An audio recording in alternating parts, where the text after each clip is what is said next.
Estamos en esta mañana en el domingo número 26 del año cristiano. Y aunque por fecha nuestro aniversario fue hace 8 días, recordamos que nosotros celebramos nuestros acontecimientos con base en el año cristiano. Así que hace 6 años, por la bendición del Señor, iniciamos nuestro ministerio aquí como una misión, como un trabajo local. Y desde entonces el Señor nos ha bendecido en muchas maneras. Recordamos y yo cuando era niño escuchaba las historias de mi abuelo cuando inició él la obra en León, igual con su familia y en su casa y con unos pocos hermanos, y eso a mí me da mucho gusto porque vemos que el Señor es el que hace las cosas de la nada. Fíjense lo importante que es entender todo a la luz de la palabra. No es que nuestro pastor hizo algo excepcional, ni que nosotros hace 6 años hicimos algo excepcional, sino que el Señor de lo poco hace mucho. Y además de esto, nosotros recordamos el nacimiento de la iglesia del Señor. En 1980 me parece que fue el inicio del sínodo, del que el Señor nos ha hecho parte también. Y en 1964, si no me equivoco, 1962, el Señor también dio vida a la asociación en el mundo, a la Asociación de Iglesias Luteranas Libres en el mundo. Y de igual manera, hace 2.996 años, más o menos haciendo cuentas, 1996 años, el Señor dio vida a su iglesia. Si me equivoco con la fecha, fue por allí del año 30 después de Cristo. El Señor dio nacimiento a su iglesia universal. Y hermanos, esta iglesia que nació en el domingo de Pentecostés, fíjense, es muy curioso, no es otra cosa más que el pueblo de Dios del Antiguo Testamento, el pueblo de Dios que empezó con Enoc, que empezó con Job, que empezó con Abraham, ese mismo pueblo de Dios del Antiguo Testamento glorificado esta vez por la presencia y el poder del Espíritu Santo. Y en este domingo que celebramos este acontecimiento tan importante en la vida de la iglesia, recordamos que el Espíritu Santo, aunque discreto y humilde, siempre está presente y activo entre nosotros. Y lo vemos y lo vamos a ver el día de hoy, como lo vemos todos los días que estudiamos su palabra. En el pasaje de hoy, que fue Hechos 2, del 29 al 42, es Él, el Espíritu Santo, nuestro Señor, quien desea enseñarnos sobre su ministerio que es Cristo Jesús. Según la Escritura, aquí nos narra San Lucas, en esa mañana, que fue alrededor de las 9 de la mañana, habían pasado casi 10 días desde que Jesús ascendió al cielo. Y siguiendo la orden que había dado el Señor, ellos estaban en Jerusalén como el Señor les había pedido. Y dice San Lucas en Hechos 2, que cuando llegó el día de Pentecostés, la fiesta judía, estaban todos unánimes juntos. Estaban en oración, estaban en la presencia del Señor. Y dice que entonces en ese momento de repente vino del cielo un estruendo como un viento recio que soplaba, el cual llenó toda la casa donde estaban sentados. Y se les aparecieron lenguas repartidas como de fuego, asentando sobre cada uno de ellos. Y quiero que noten algo, hermanos, leyendo la palabra de Dios. ¿Recuerdan ustedes cuando el Espíritu se apareció al profeta? Y hubo un viento recio, y hubo un gran terremoto, y la palabra dice, pero el Espíritu no estaba allí. Quiero que noten, hermanos, que el Espíritu Santo no fue ese viento recio, que el Espíritu Santo no fue esas lenguas repartidas como de fuego. Esas fueron manifestaciones físicas de su presencia allí. El Señor no era una nube cuando se presentaba en el Sinaí. El Señor no era los rayos que estremecían el Sinaí. Eso era la respuesta de la naturaleza a la presencia del Señor. Y fíjense cómo suceden estos eventos importantes. Y en medio de esos eventos que estremecen la casa del aposento alto, el Espíritu Santo los llena. Los discípulos habían pasado momentos muy difíciles y tiempos duros que, como hemos estado estudiando en el último tiempo, ciertamente habían cambiado sus vidas de cada uno de ellos.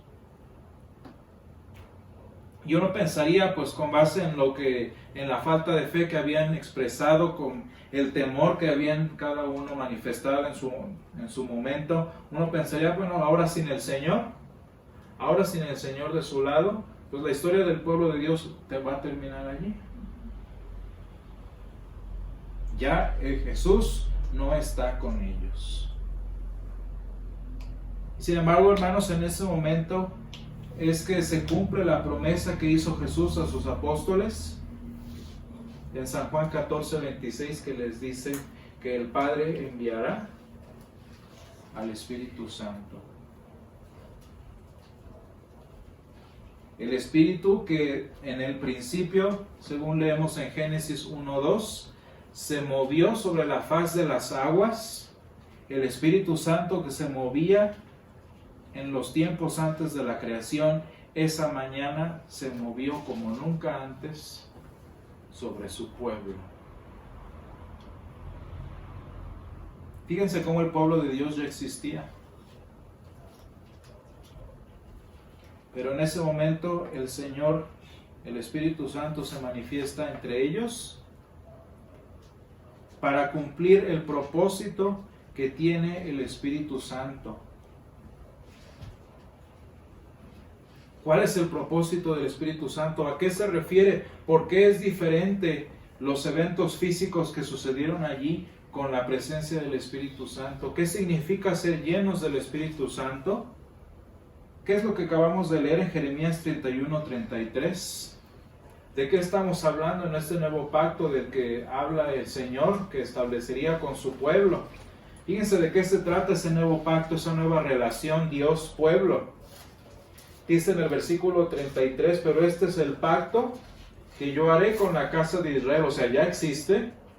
Después en aquellos días, dice el Señor, daré mi ley en su mente y la escribiré en su corazón.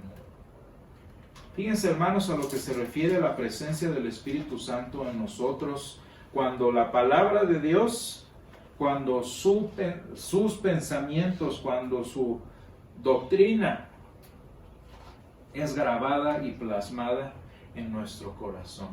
Eso es ser lleno del Espíritu Santo. Y fíjense, hermanos, cómo notamos esto en este pasaje, porque fíjense que no tiene nada que ver con el viento que sopló o con las lenguas repartidas como de fuego. Esas fueron manifestaciones inmediatas a la presencia del Señor. Vean lo que sucede, vean el impacto que tiene la presencia del Espíritu Santo en cada uno de los discípulos. ¿Qué es lo que hacen? ¿Qué es lo primero que hace, por ejemplo, San Pedro? Dice que se junta la multitud se junta por el estruendo, y de repente dice que San Pedro, poniéndose en pie con los 11, alzó la voz y les habló diciendo.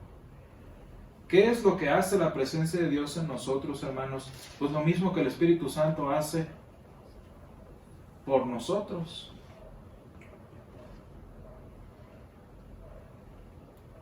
El Espíritu Santo en sus discípulos, al presentarse y al llenarlos, lo que hizo fue afirmar en cada uno de los apóstoles la palabra de Dios.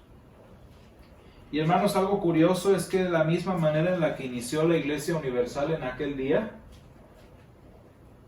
es la misma manera en la que las iglesias locales empiezan. Fíjense cómo el Señor atrajo a través de su palabra a este grupo de personas, los apóstoles y los demás discípulos, la mamá del Señor incluidas. Fíjense cómo el Señor los llama y habiéndolos atraído y teniéndolos unánimes juntos, el Señor les da una misión. ¿No es ese el proceso de nacimiento de una congregación? El Señor llama a su pueblo, que ya existe, que somos nosotros, y les da una misión. Es algo muy importante de nuestra congregación que tenemos el título de misión. Y así como el Espíritu Santo se movió en ese día en los apóstoles y en los discípulos y en la mamá del Señor, para que ellos fueran a predicar a toda lengua y nación, como vemos ahí en el ejemplo, así el Señor ha llamado a todas las congregaciones a lo largo del mundo, incluida la nuestra, para cumplir el propósito de ministrar en el lugar en el que el Señor nos ha traído. Fíjense cómo la iglesia central fue para todo el mundo, las iglesias locales son para el lugar a donde el Señor nos trae. Y hermanos, todo ministerio, si lo entendemos desde esta perspectiva, es el fruto del Espíritu Santo moviéndose y afirmando en su pueblo su misión personal. Fíjense cómo el Espíritu Santo al llenar a los discípulos y a los apóstoles y a la mamá del Señor, tiene el propósito de que ellos lleven a cabo la misma visión que Él como persona lleva a cabo.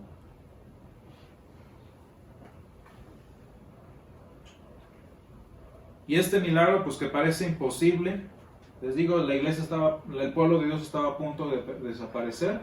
Este milagro imposible es posible gracias a que el Espíritu Santo nuevamente, como dice Jeremías 31, escribe en nuestra mente, pone en nuestra mente y escribe en nuestro corazón la palabra de Dios. De manera, hermanos, que para esperanza nuestra, como dijo un predicador que por ahí no me acuerdo su nombre, el Señor no llama a los capacitados, sino que capacita a los llamados. Como sucedió en ese domingo de Pentecostés. Y hermanos, este día tan especial, ese evento que vemos ahí en Hechos 2, es increíble que a pesar de que ese día del Espíritu Santo, como le podemos decir, ese día pues dedicado al Espíritu Santo, en ese día el primer sermón de la primera congregación, del primer pastor, no se trató del Espíritu Santo.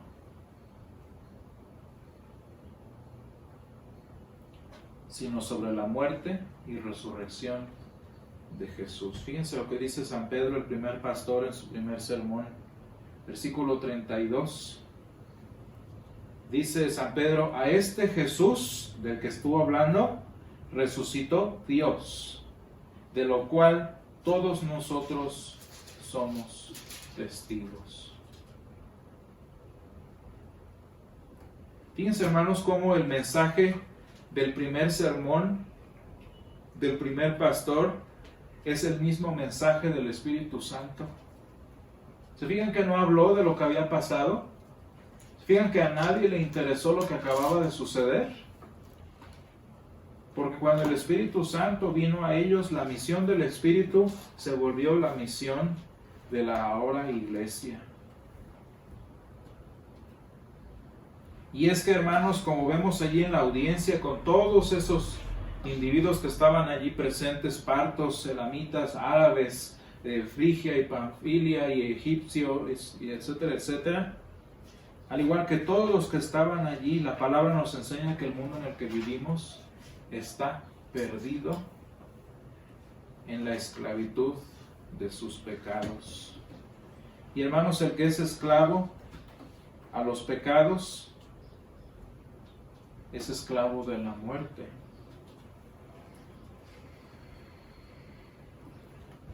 Fíjense cómo el problema sigue siendo el mismo. El problema de la audiencia de San Pedro es el problema de nuestra audiencia el día de hoy. Están perdidos en sus propias maquinaciones, como dice el apóstol, esclavos, dice el Señor Jesús, de sus pecados. Y dice finalmente la legislación del Señor, la paga del pecado es muerte. Y hermanos, entonces, ¿qué necesita la gente? ¿Qué necesitaba allí las personas que escucharon a San Pedro? ¿Qué necesitan aquellos para quienes el Espíritu Santo ministra? Se fijan que los apóstoles, con el corazón ahora del Espíritu, identifican lo que necesitan los que lo escuchan. Ellos no necesitaban que les explicaran qué había pasado. Ellos no necesitaban que vieran, mira, así funciona, el Espíritu desciende y así. Eso no es lo que necesitaban. ¿Qué necesitaba la audiencia? La audiencia necesitaba conocer a Jesús. Porque según la Escritura, y leímos hoy en San Juan 14:6, Jesús es el camino, la verdad y la vida. Y nadie puede tener una relación con Dios si no es mediante Jesús. No mediante el Espíritu Santo, sino mediante el Señor Jesús. Y hermanos, si Jesús es el camino y Jesús es la verdad, solamente en Él podemos ser hallados, como dice la palabra, en Él podemos ser hallados y solamente en Él podemos ser verdaderamente libres. Dice el Señor, y conocerán la verdad, y la verdad los hará libres. Fíjense, hermanos, es muy curioso, en esta mañana recitamos el credo niceno, el credo universal de la Iglesia cristiana, y por alguna razón los santos del pasado describieron al Espíritu Santo y lo entendieron como el Señor y dador de vida. ¿Y por qué el Señor y dador de vida? ¿A qué vida se refiere?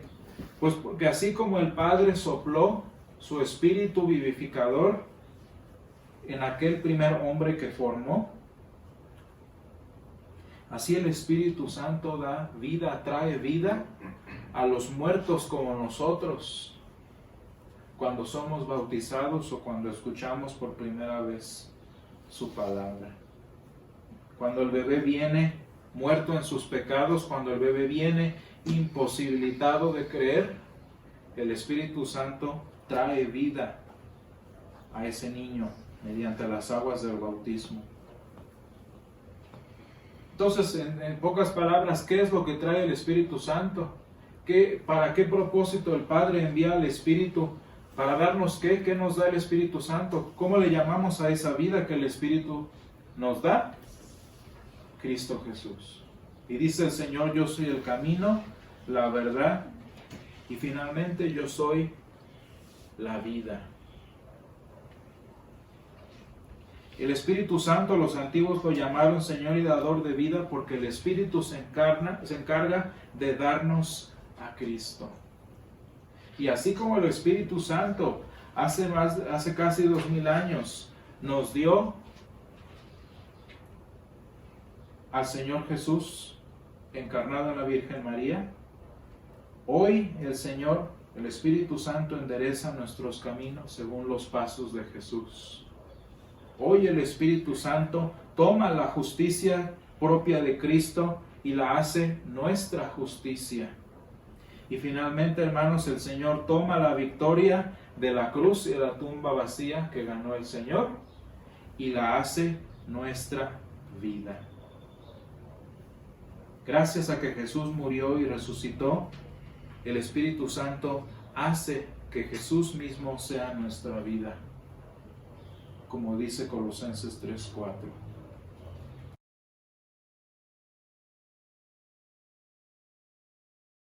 Y hermanos, por ello el ministerio de la iglesia, como decía hace un momento, es el mismo ministerio que aprendimos del Espíritu Santo. Nuestra predicación es la predicación que el Espíritu Santo nos enseña. Y nuestro ministerio es el mismo ministerio del Espíritu Santo. Predicar a Cristo Jesús.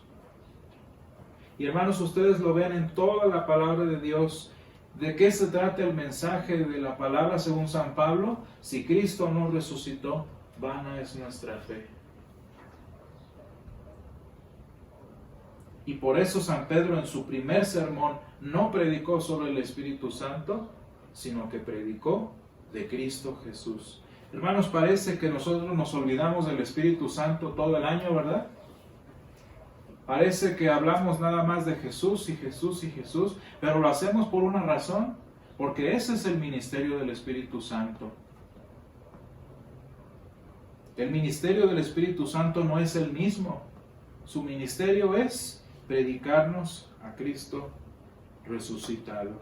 Y entonces, hermanos, que nuestro ministerio y nuestra predicación honre al Espíritu Santo, predicando a Cristo y solo a Cristo en todos nuestros días. Dice el credo de los apóstoles: y creo en el Espíritu Santo, que significa que la Santa Iglesia Cristiana, la comunión de los santos, el perdón de los pecados, la resurrección de la carne y la vida perdurable. Amén. Bendito Señor, gracias te damos porque tú nos has dado, Señor, al Consolador, nos has dado a tu Espíritu Santo. Gracias, Señor, porque Él, Señor del universo, Señor y dador de vida, Señor, nos ha enseñado a que nuestro ministerio y nuestra predicación es Cristo Jesús. Gracias, Padre, porque tu Espíritu se mueve en la iglesia, porque tu Espíritu fundó esta congregación, Señor, y porque tu Espíritu Santo, Señor, mediante el poder de tu palabra, sostiene nuestro ministerio, Señor. Ayúdanos, Padre, a ser oidores de la palabra, Señor, y mediante ella misma a ser hacedores de ella. Padre, permítanos que nuestro ministerio sea igual que el ministerio del Espíritu Santo y que podamos ser, Señor, predicadores de Cristo resucitado. Ayúdanos, Padre, a mantenernos en esta doctrina de los apóstoles y fúndanos, Señor, en este principio de ministerio que es predicar que Jesús murió por nosotros, Señor. Te ruego, Padre, que tu Espíritu Santo esté con nosotros en todo momento y que esta paz, que no es como la que el mundo da, quede con nosotros, Señor, en todo momento. Danos tu palabra, Señor, danos tu Espíritu Santo en todo momento, en Cristo Jesús. Amén.